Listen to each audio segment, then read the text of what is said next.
Live halin sa una nga universidad sa Western Visayas, University of San Agustin sa Iloilo City. Ini ang Balita Agila. Sa kabakod kag kinaalam para sa pag-alagad sa Western Visayas, Pilipinas kag bug-os nga kalibutan. Maayong adlaw Pilipinas, maayong adlaw University of San Agustin. Ini si Gian Pareño kag ini ang Balita Agila. Madasig, matinlo, kag matudtuod nga balita para sa mga Agustino.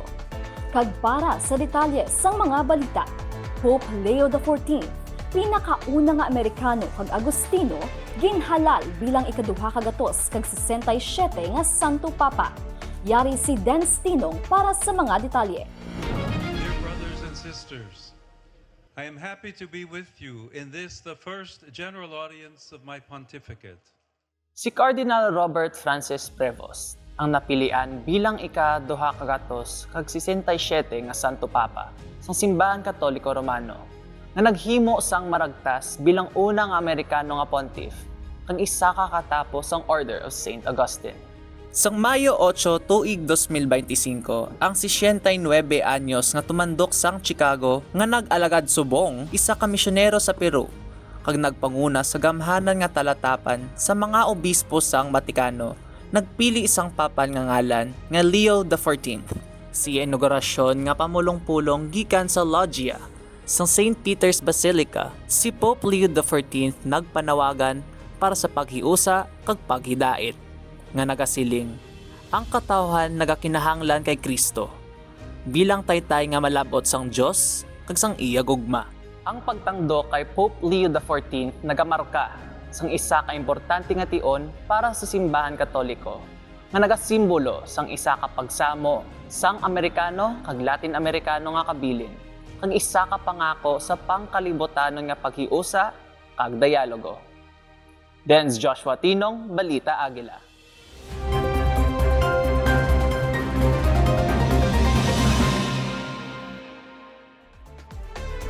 12 ka opisyales nga kandidato gindeklarar na nga opisyal nga magapungko bilang mga senador sa 20th Congress.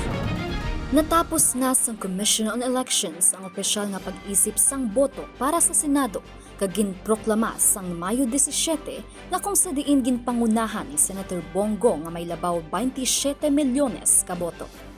Nagasunod naman kay Senator Bongo ang si Anay Senador Bam Aquino nga may 20,971,899 ka boto, kagapangatlo naman sa pwesto si Senator Bato de la Rosa nga may 20,772,946 ka boto. Upod sa 12 ka opisyal nga senador, amo sanday Christopher Lawrence Go o Senator Bongo, Bam Aquino, Ronald de la Rosa, Erwin Tulfo, Francis Pangilinan, Rodante Marcoleta, Ping Lacson, Vicente Soto, Pia Cayetano, Camille Villar, Lito Lapid, kag Amy Marcos.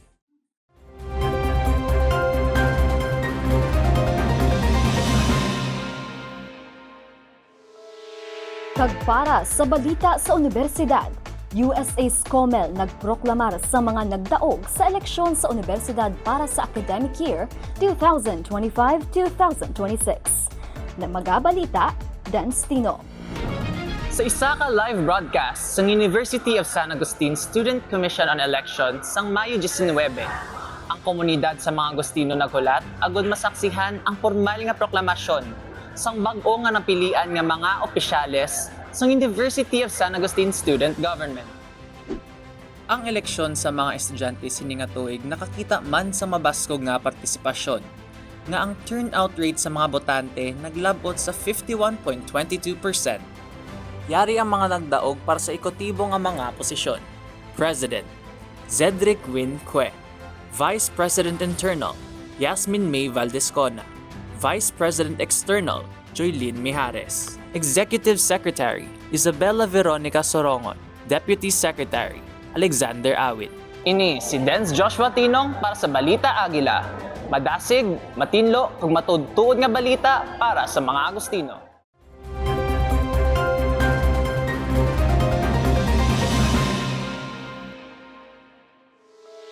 Kag amoy yadto ang mga balita para sa subong nga adlaw. Bilang mga Agustino, padayon kita nga magpabilin nga maalam, aktibo, kag may katuyuan. Sa liwat, ako si Gian Pareño, kag ini ang inyo bintana sa tagpusoon sang Universidad sang San Agustin. Sa ngalan sang tanan nga nagaserbisyo sa Balita Agila, kami nagapasalamat sa inyo. Magapadayon kami sa paghatag sang madasig, matinlo, kag matutuod nga balita para sa mga Agustino. Ini ang Balita Agila.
Bliss.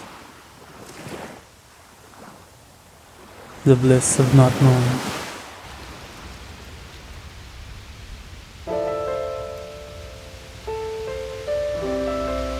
Where or how it shall begin. All your life, you've been used to being alone. Or have grown tired of having to deal with Drama lies and and the idea of having to commit.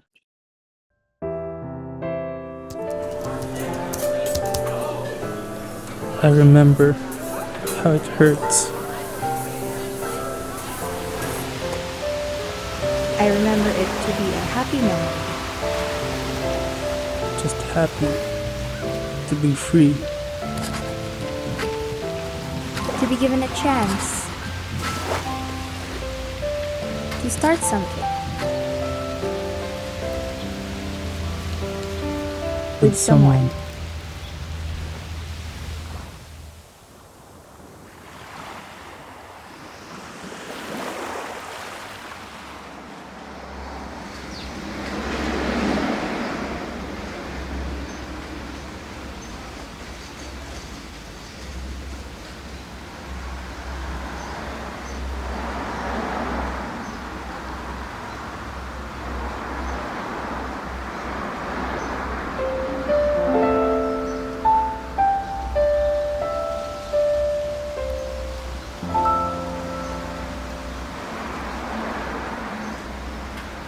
I know you're there. Somewhere.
Oh, I wish I had someone to love me, someone to call me their own.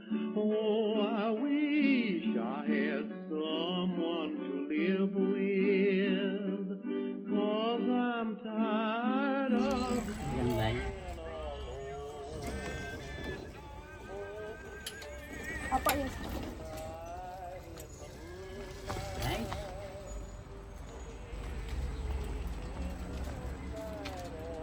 Alone. For I have a sad story to tell you. It's a story that's never been told.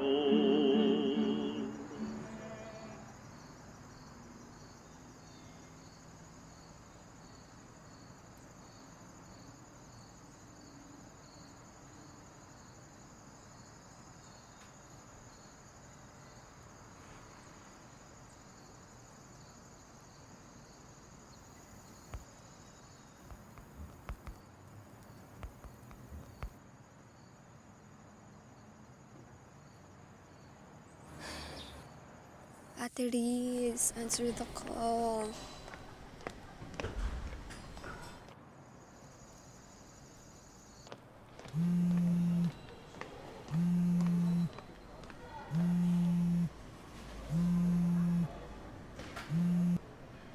Max? Hello? Ate, hello? Can you help me po?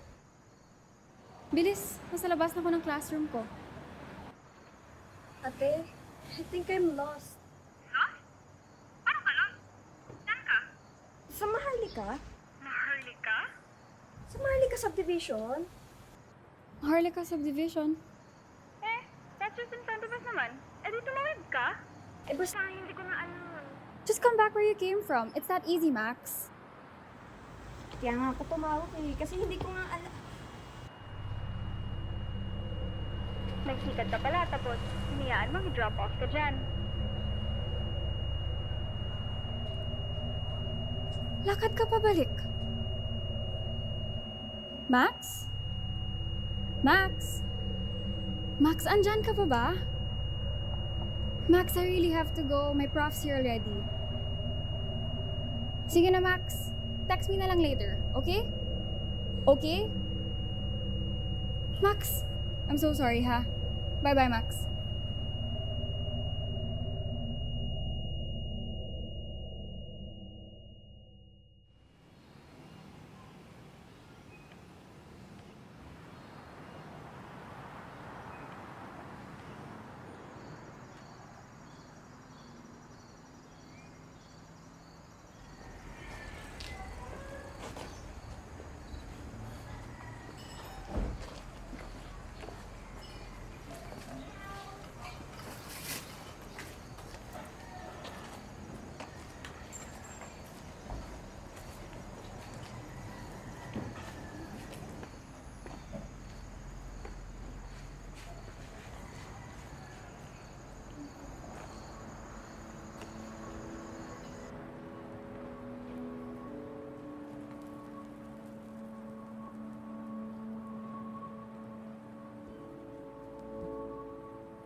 help? Ano po yun? Okay ka lang ba? Anong pangalan mo? Aiki. Naliligaw ka ba? Mapaupod lang ko tani. Ano kasi? Lapit lang gid siya, promise. Dasig lang gid siya. Basta malapit lang yan. Ha?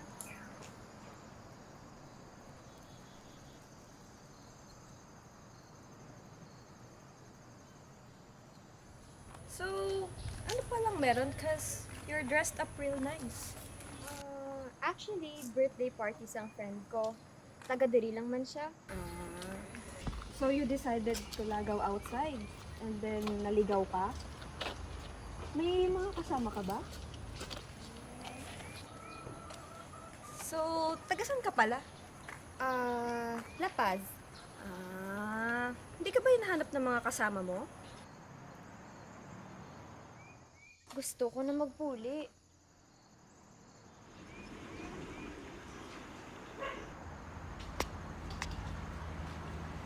Ano pa lang ang pangalan niya?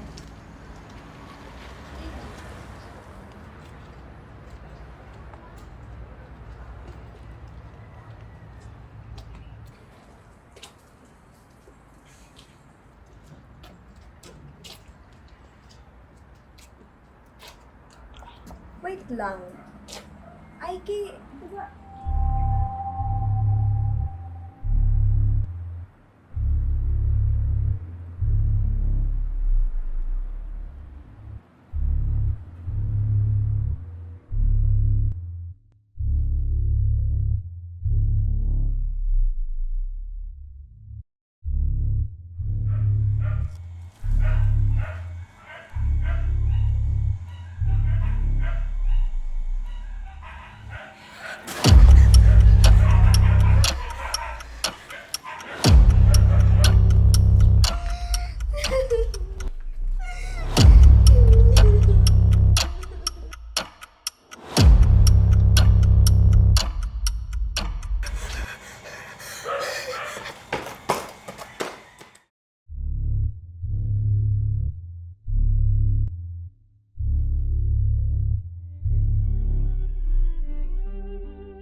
Oh, I wish I had someone to love me, someone to call me their own.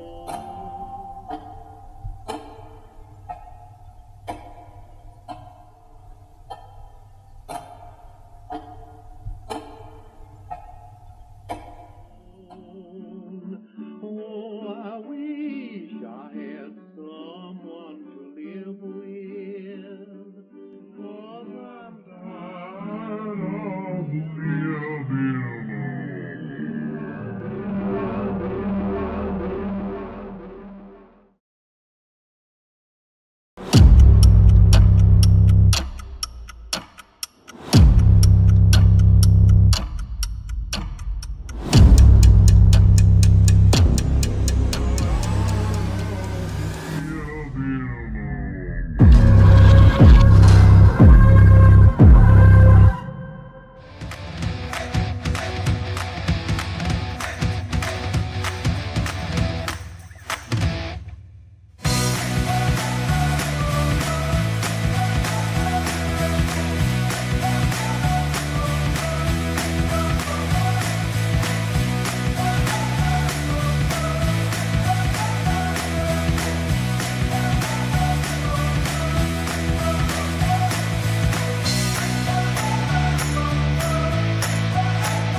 So, hi everyone, my name is Matt Andrew Daniel C. Espanola, and I am currently an MLS intern. I am graduating this year. And 3 adjectives about myself would be curious, carefree, and goal-oriented. If I could go back in time, one thing that I would definitely do differently is to ask for help more often, because before I have always struggled with opening up and expressing my emotions, and even until now I still struggle with that, and I tend to keep everything to myself because I thought that asking for help or showing vulnerability is something that shows weakness. But as I've grown older, I realized that it is not a weakness but rather a strength, because it takes a lot of courage to show people how you truly feel and be vulnerable. One thing I wish that I had known earlier in life would be that outgrowing things is quite okay. I was actually born and raised in General Santos City, and being in Gensan my whole life, I have grown accustomed to the city, the people, and the environment as well. And I was very comfy where I was at. But of course, time goes by, you really have to move on, and I believe that moving to a different place alone was a step to moving on, and that was what inspired me to move forward, meeting new people, being in new places. It was what shapes me now. When I was in high school, actually, I failed a lot of subjects because I hated some subjects, like, say for example, Araling Panlipunan, or say mathematics. Yeah, I hated those and I failed a lot. So one thing that I did to overcome, since failure is quite inevitable in cases like those, I actually looked for different ways on how I could study better and how I could change my habits, because failure is not a permanent thing. It is something that you could change by adding a few little tweaks or just changing your whole approach to the situation. Failure should not be seen as a setback, rather it should be something that serves as a redirection. Just like I said a while ago, failure is not something that's supposed to be permanent. You just have to make a few changes, a few improvements, and then sooner or later you'll find yourself succeeding.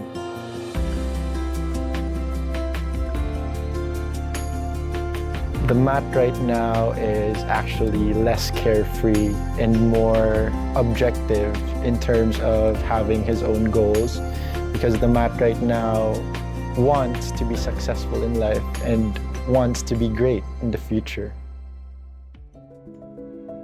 Dear younger me, I know you're still trying to figure yourself out, and sometimes you might feel a little lost or confused.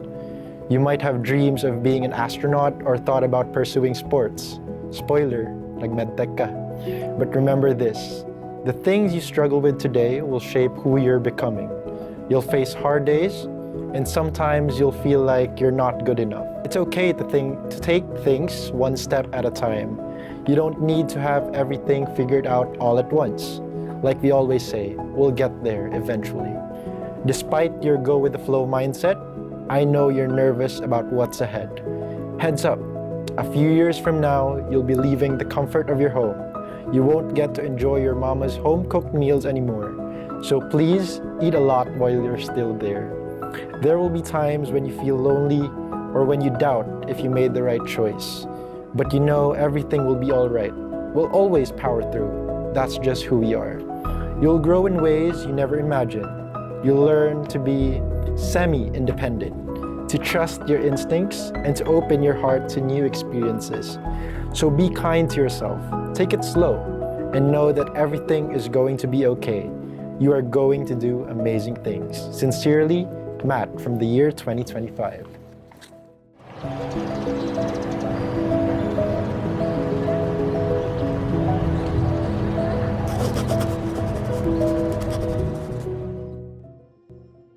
Agustinians. I am Vian Galinero, your Miss USA 2025 from the College of Nursing, Nutrition, and Dietetics.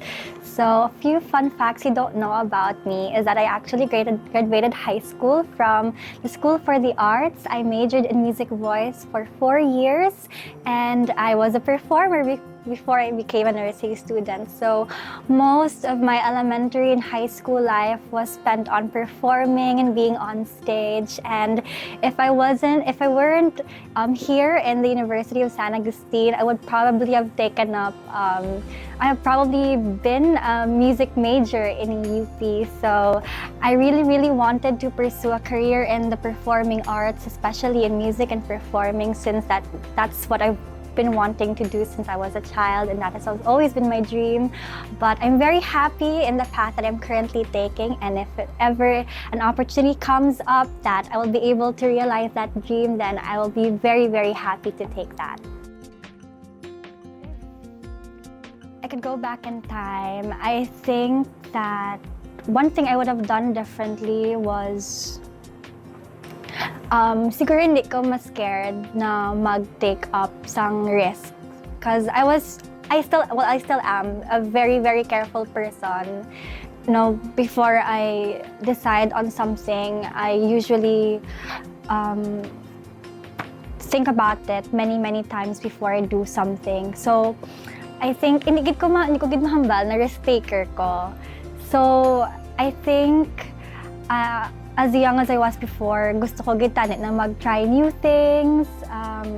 I wish I was less scared at trying new things, and amo na get kit ang every opportunity na ginahatag sa akon. Kay, you know, I think I would have been a more different person that I would have been right now if I would have been less scared before.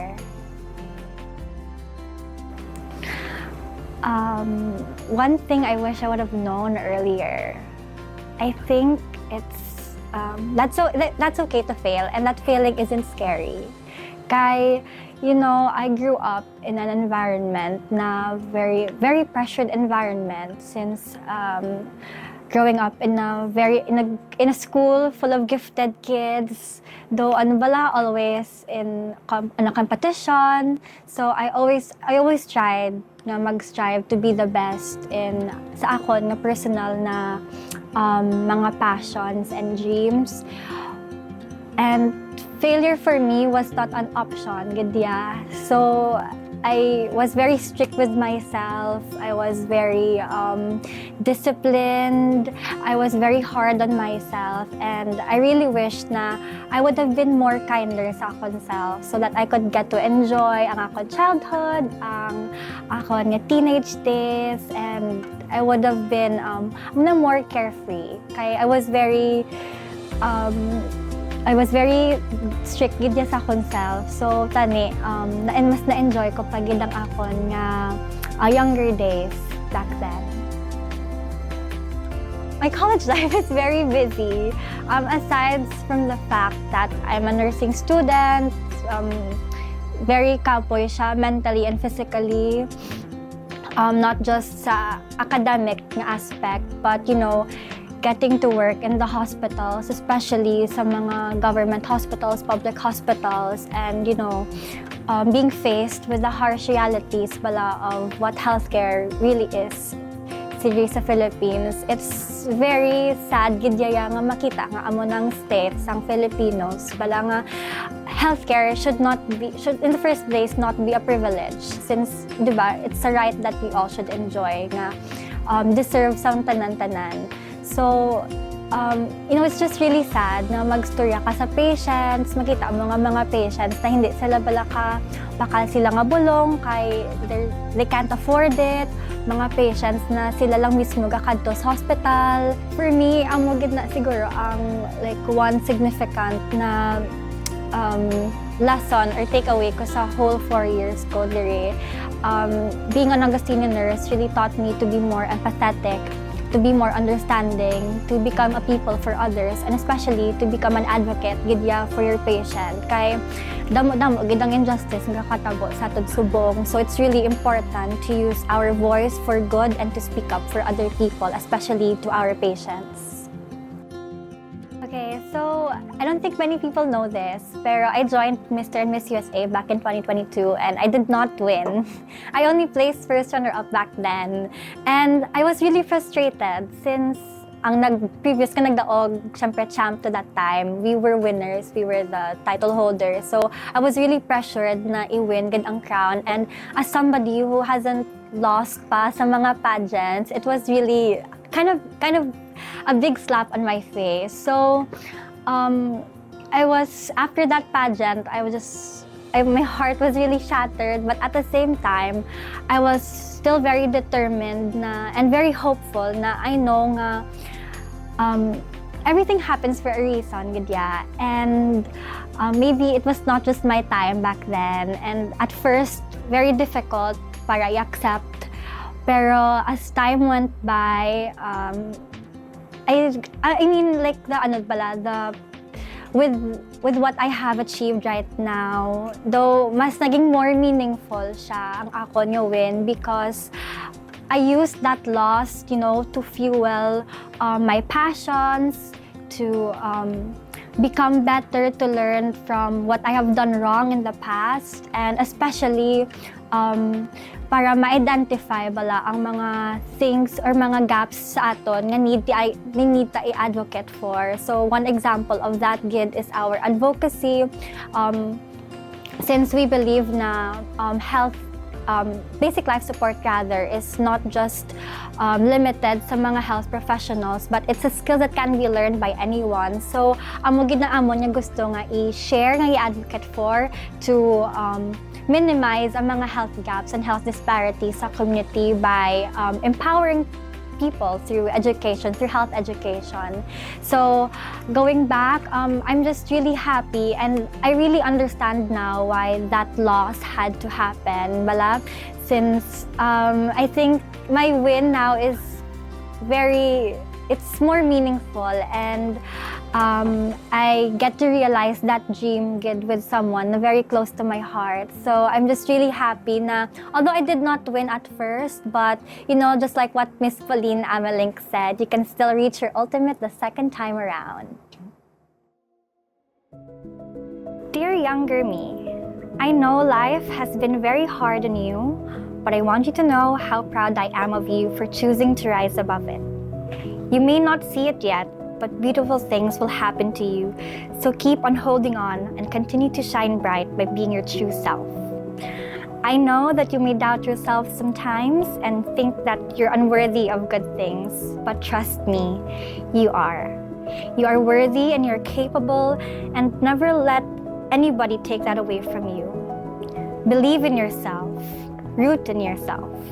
Trust that you have what it takes to make all of your dreams come true, because the Lord always fulfills His promises to His children. Just continue to take it day by day and keep doing the work. Do it for your family, do it for the people who believe in you, but most importantly, do it for yourself. You make me so proud already just by being you, and you are loved beyond measure. Sincerely, Vian from 2025.